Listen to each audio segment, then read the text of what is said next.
i-describe muna natin ang current situation para malaman natin kung para sa iba ang reading o hindi. Dito ang side mo at dito naman ang side ng person mo. New love sa side mo. Oh, macho woman. So, babae ka siguro. Edad ay 40 years old and above.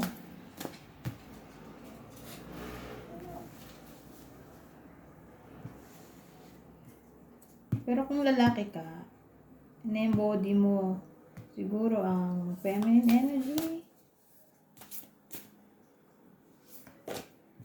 Work.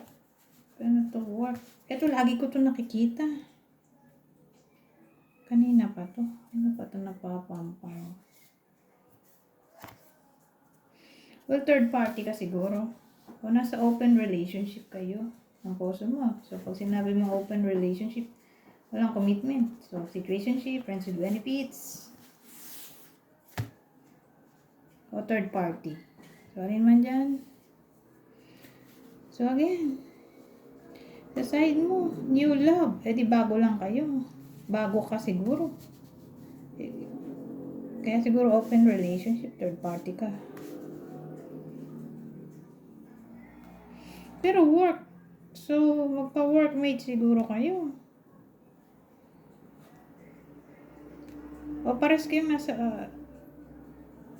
relasyon na. Who knows? Pero kunin nyo lang ang info na sa tingin nyo ay para sa inyo. Pero ang dating dito, new love. New love mo, tong person mo,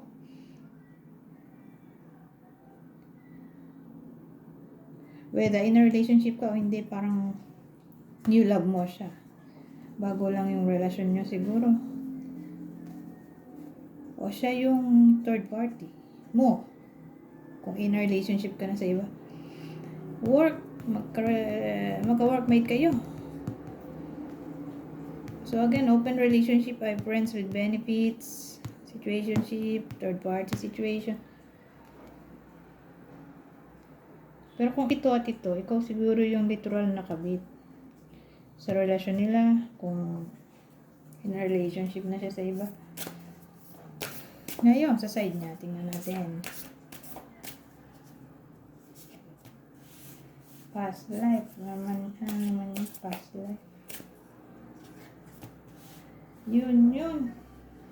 Tatlo lang. Yun.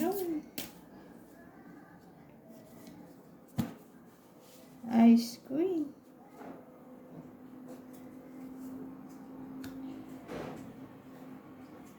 So, ano to?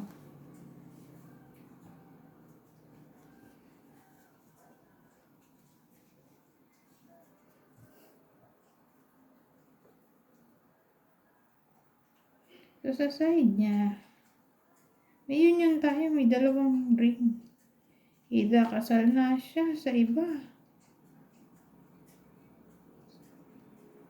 O hindi. More like kasal, kasi may ring. Ice Queen.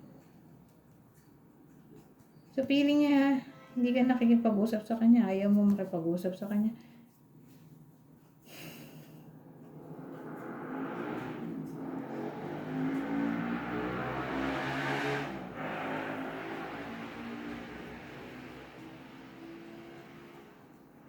O pwede rin, ngayon na hindi kayo magkausap, gusto niya ng union.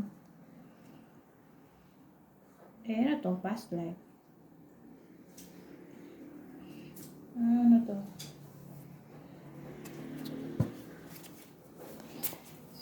So, parang karma yan. So, past life lovers, siguro kayo. Eh, tingnan natin, ano ba itong past life na ito? Ano kayo sa past life nyo?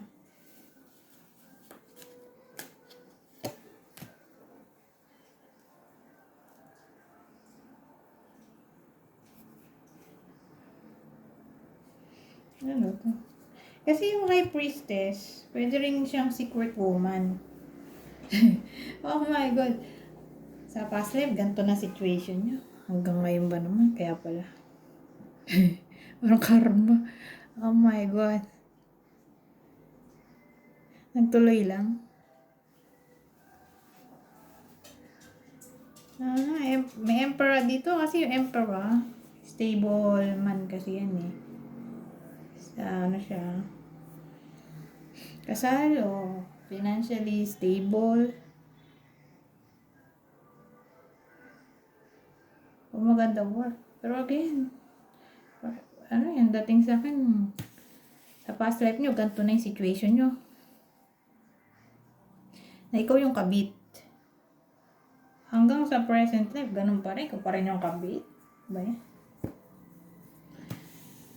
So, again, kabit yung bida dito. Kung di ka kabit, at ikaw yung original, huwag mo na panoorin. Dahil, hindi para sa'yo, original ka eh. Kabit yung bida dito. Dito pala to.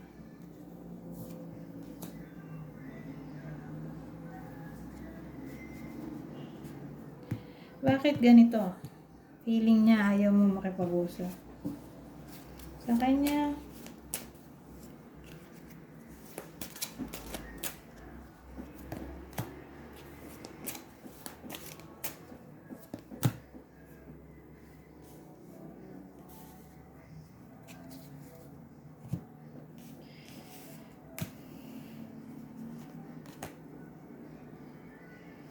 feeling niya, hinahadlangan mo yung kaligayahan mo. Ano ba yun? O sabihin natin, alam mo sa sarili mo mali. So parang ikaw na yung kusang lumalayo. Pwede rin ganun. O natauhan ka na siguro kaya lumalayo ka.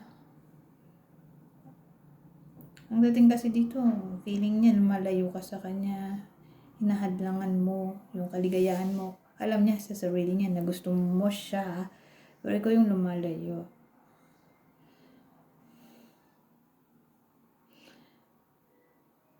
So ano, parang nililimitahan mo yung sarili mo.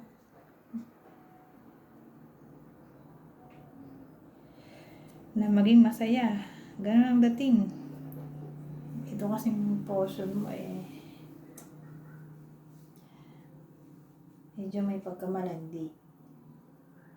Alam na nga mali. Gusto pa gustong ituwid ang mali. Ano kaya yun? Parang ano, ayaw niya pang mag-let go sa'yo.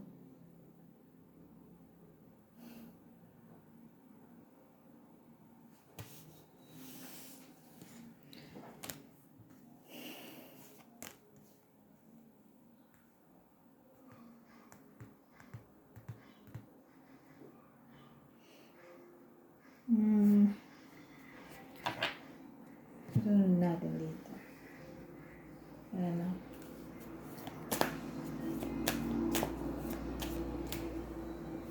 Ay, teka. Huwag mo na to. So, no contact wala to.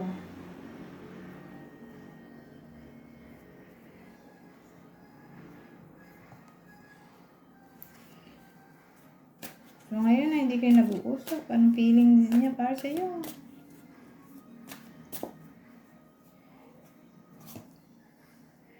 Breaking point, limit, final straw. Overwhelmed. Conflict, clashing differences or differences. Incompatibility. Pain, apprehensive, afraid, cautious.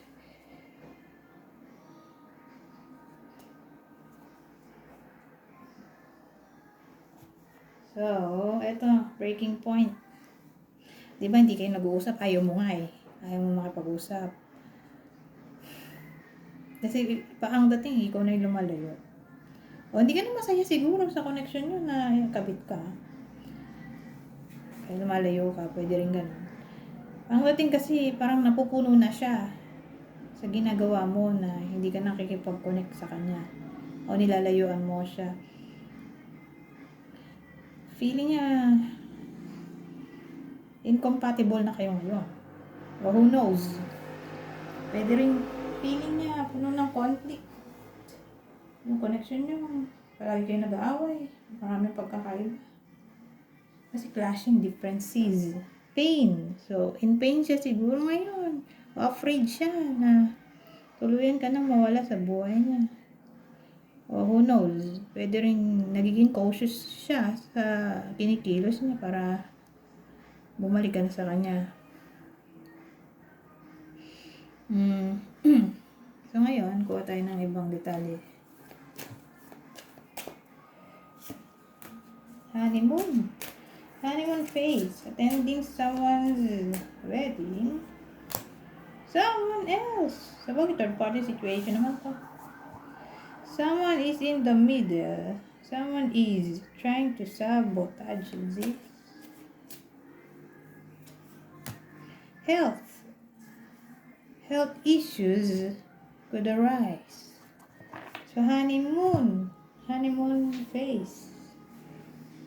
Sabi ko nga, new love to, di ba? Ito, new love, di ba? Ito. Siguro, less than 6 months from now. From now, sorry. Less than 6 months pa lang yung relasyon nyo. Siya yung new lover mo. Kung in relationship ka na sa iba. Kukunin nyo lang yung info na sa tingin nyo, para sa inyo. Pero tingin ko,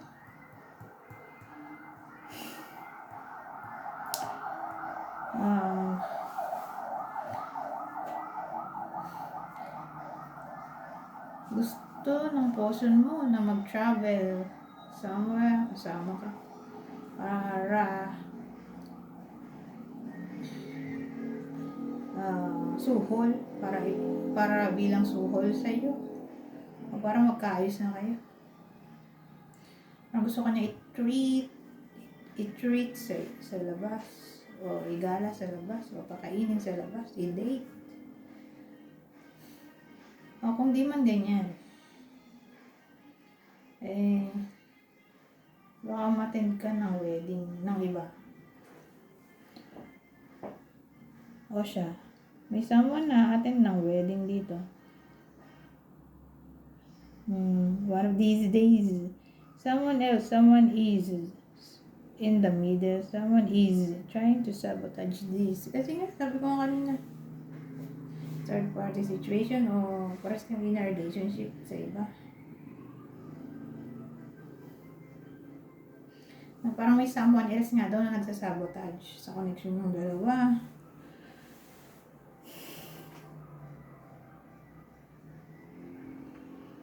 So, sabihin natin ikaw yung in a relationship sa iba. So, siguro, aware yung person, yung original mo. Isa rin siya sa conflict. Inaway ka niya, pwedeng ganun. O pwedeng vice versa. Alam ng other person na merong ikaw.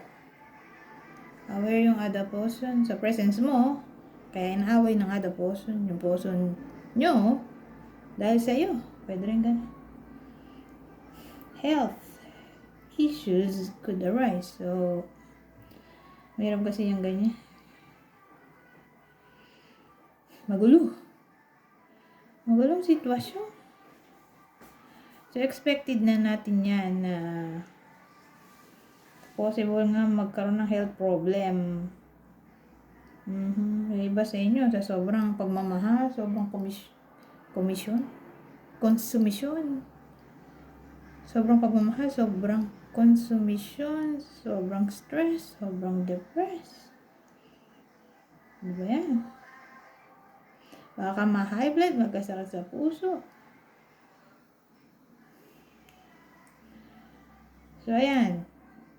One of these days, expect natin na ikaw o person mo ay magkaroon ng health issue. So, beware. Okay? Anyways, hanggang dito na lang. Goodbye for now.